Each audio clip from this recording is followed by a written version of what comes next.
গহপুৰৰ দক্ষিণ অঞ্চলত খাৰৈ নৈৰ তীব্ৰ গৰাখহনীয়া। ব্ৰহ্মপুত্ৰৰ এই সুঁতিটো এক গুৰুতৰ সমস্যা হৈ পৰিছে অঞ্চলটোৰ ৰাইজৰ। গৰাখহনীয়াই অঞ্চলটোৰ কৃষিজীৱী ৰাইজৰ জীৱিকা আৰু সুৰক্ষালৈ ডাঙৰ ভাবুকি কঢ়িয়াই আনিছে। নৈপৰীয়া অঞ্চলৰ কৃষিভূমি খহনীয়াৰ বুকুত জাহ গৈছে। এনেদৰে প্ৰতি বছৰে খেতিৰ মাটি হেৰুৱাই থাকিবলগীয়া হ'লে নৈপৰীয়া লোকসকলৰ অৰ্থনৈতিক অৱস্থা অত্যন্ত শোচনীয় হৈ পৰাটো নিশ্চিত।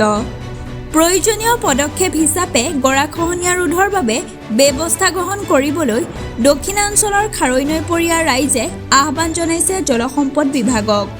এই সন্দৰ্ভত আমাৰ হাতত ভাষ্য আছে, আপোনালোকলৈ আগবঢ়াইছোঁ।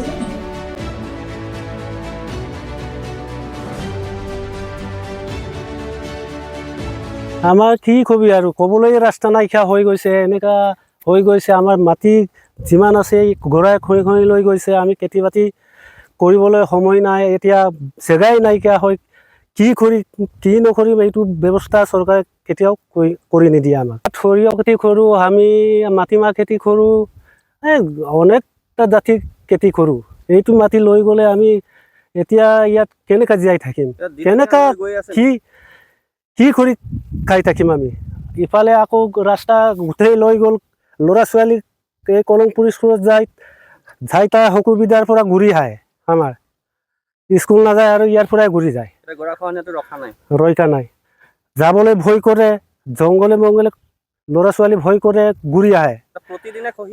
প্ৰতিদিনে খহি আছে। প্ৰতিদিনে ৰাস্তা ইফালে বনালে ইফালে আকৌ এদিন ৰাস্তা বনালে এদিন লৈ যায়। এনেকুৱা কৰি আমি কেনেকৈ ৰাস্তা কৰি পেলাই ওলাম, কেনেকৈ কি কৰি পেলাই চৰকাৰক ক'লেও নামানে, চাবলৈ নাহে। যিমান ক'লেও আমাৰ চাপৰিত তেনেকৈ চলিব বুলি তেনেকৈ ভাবি থাকে সিহঁতে। মানুহৰ ঘৰ নাই কিন্তু যি কৃষিভূমি আছে কিন্তু লৈ গ'লেতো বহুত লোকচান হয়।